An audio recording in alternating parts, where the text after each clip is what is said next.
Don't laugh now, laugh later.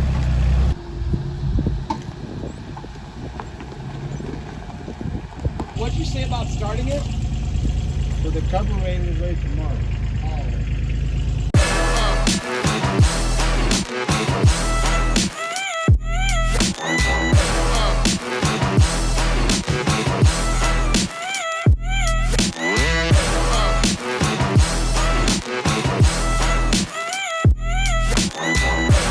Hey, look down here. Wave, little minions. Wave. Mustard, what's up? What's going on here? I don't know, you tell me. This tank setup on this little trailer and this suction pump and this garden hose. What did you use this for this spring? We used it to fill our insecticide, fungicide system on the planter. We're done with that now, and before we put it away for the summer, we've got some things that we'd like to water that are away from a hydrant. So we got it filled up with water, and we put a different hose on here. And we've got a garden hose set up on here, wrap around this old truck rim, and we're gonna use it to spray our sweet corn when it gets hot and dry out, if we don't get enough rain this summer, and water some grass that we reseeded in the yard. This is gonna be our inaugural, someone please help me. Inaugural. Oh, what was that, Christine? Inaugural. Inaugural, there you go. I had to hear someone else say it. So here we go. We'll be back later with the results. I think we're gonna name this trailer W2. What W2 stands for is wetting water. So there's a wedding this summer that we're having, and we're gonna water flowers and stuff with this and grass and keep the wedding venue looking nice and green. So when someone says, hey, go grab W2, it stands for the wedding water trailer. Little heavy with 300 gallons of water, but we're doing okay. Oh, perfect, 6,900. Year I was born. You have a little more throttle, man. Apparently, probably got it flooded now. Yeah, we're having a little trouble with the gas carburetor, which I don't know why. It gives me problems in spring. Taking the whole air cleaner system / carburetor off. I think we had some junk in there.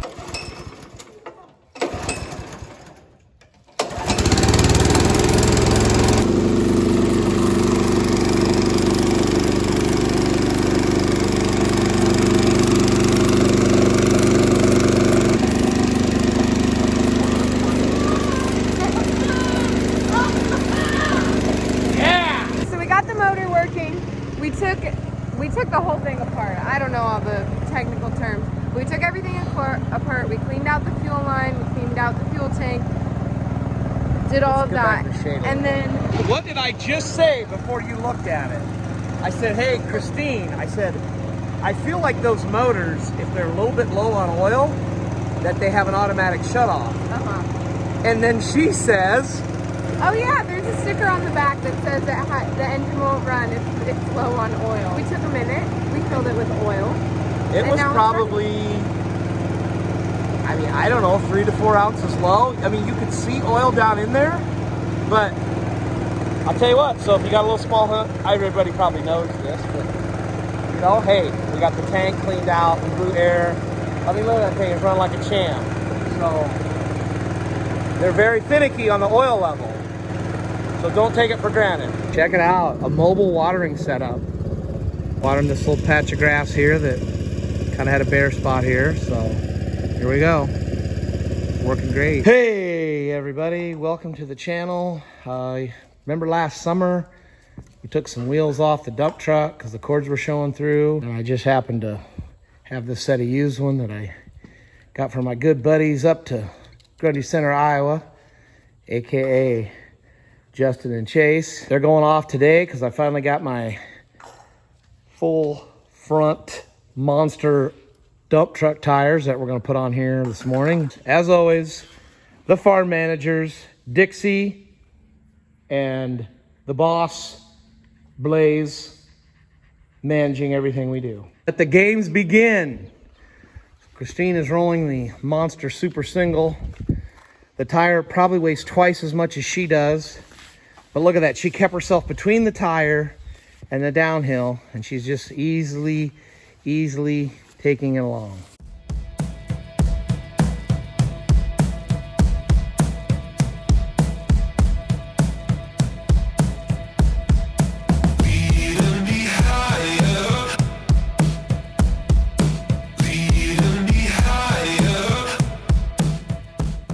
Doing a side-by-side comparison. The 425 65 R22 5 super single front dump truck tires compared to a 385 65 R22. Look at the physical difference. It's wider. It's like about 2 inches taller. Just a bigger, massive tire. This is what we had on here before. Tires were a little tight getting this winter, and we just got them here about a month ago. Today's the day we're putting them on. Christine got a little bit of a head rush from running the 1-inch pneumatic Chicago air gun. Here comes a Mustard or a DJ28 with the Bale trailer. I'm gonna guess it's DJ, AKA DJ28. Yeah, getting managed by the manager. Gonna pull up, see what's going on. Is it DJ? Sure is. I can just tell by the look. It's the look. It is DJ. Let's go and I'll just take this.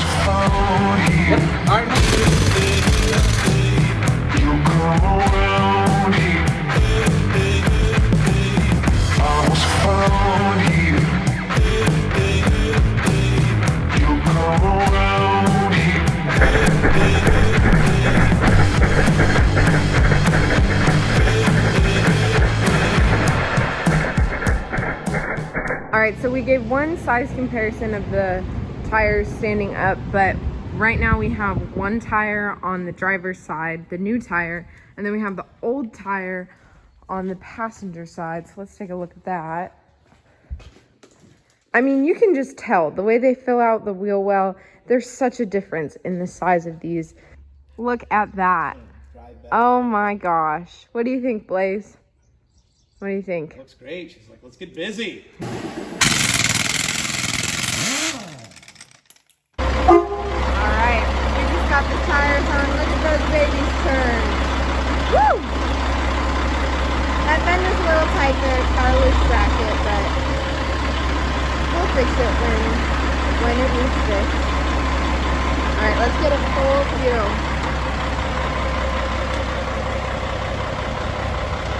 There we go. Those tires are changed. Tools are put away. Hey guys, we're just hauling bales in with 8 bale in line over to the staging area. As you can see, got quite the collection going on. Mustard's just stacking them up. I got them all here. Those there are alfalfa, these are grass.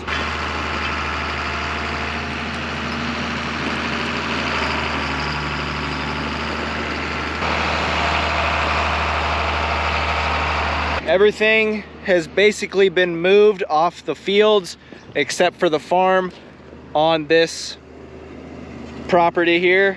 There's 34 bales on this farm still. Currently, we have about, I think, 246 bales on the ground that are ours. After we get everything stacked here, there will be, you do the math, 246 minus 34. There'll be 212 bales stacked right here after he's done. 34 more to go. It's already getting kind of later in the day. It's about 4 o'clock. So I don't know, we'll see if we go move any of them or not. We might move a few that are just right on that waterway, and the waterway's just north of the property here. So grind it on making hay. So what we do with the bales is we just sell them. We don't have any cattle. We supply High Roller with the amount of hay he needs. Sell to anybody, cattle farmers, horse people if they come along. Most of this hay will probably end up at the auction come September. It's summertime. What else do we have to do? We're farmers. We could be going to the lake. Going on vacation. Nah. We're gonna make hay. Make hay while the sun shines. Everybody dreams of just making hay. I mean, growing up, it's like, man, baling hay would be so fun. It's just cool. It's just fun. You get like a little tractor fix in the summer. You kind of go from like spring to fall. It's a long time without going in a tractor. This is a nice little tractor fix for us here. Always a good time. Can be frustrating though. There's no doubt about it. It's always frustrating sometimes in farming. But if we didn't love it, we wouldn't do it. So that means we love it. At least what? At least that's what we tell ourselves to make us feel good. 7800, what a beast. I love that tractor. It's probably top 5. Top 5 for me, easily.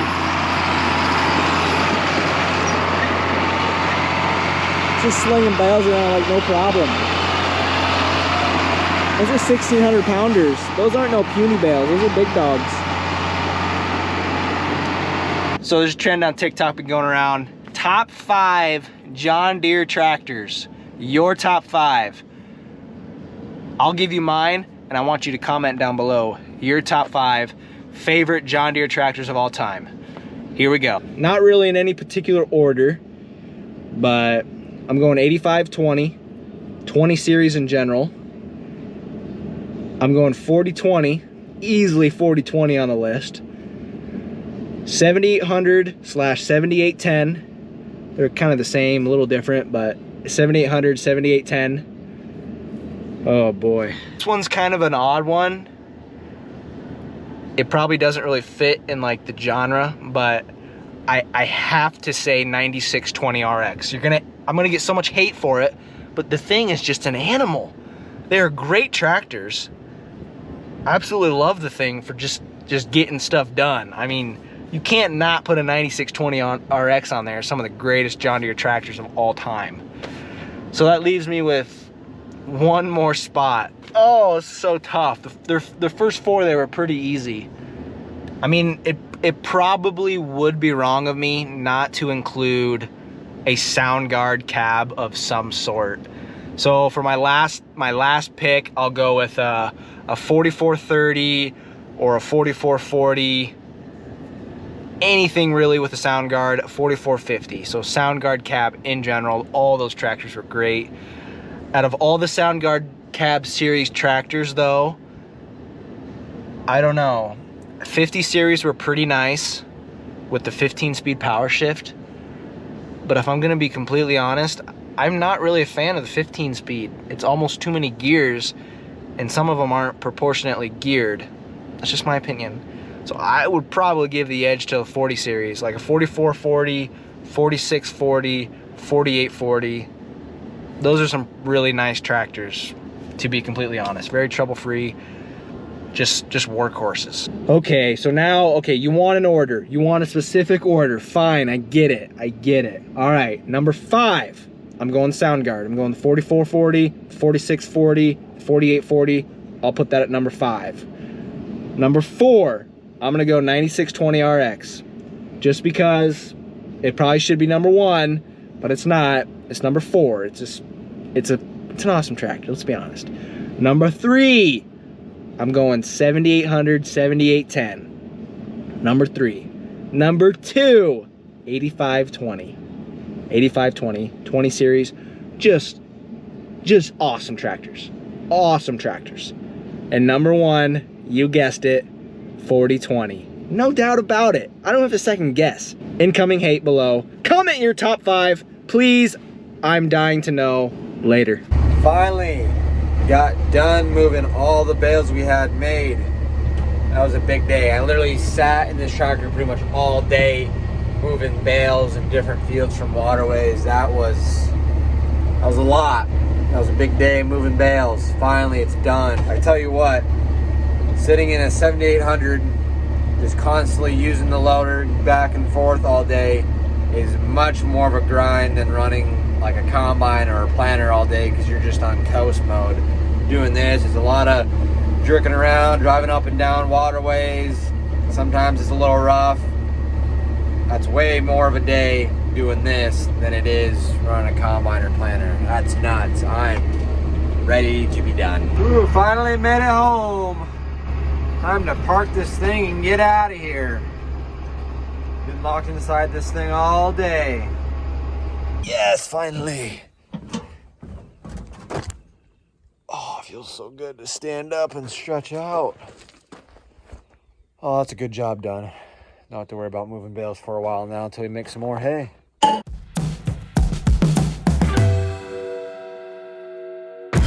was found here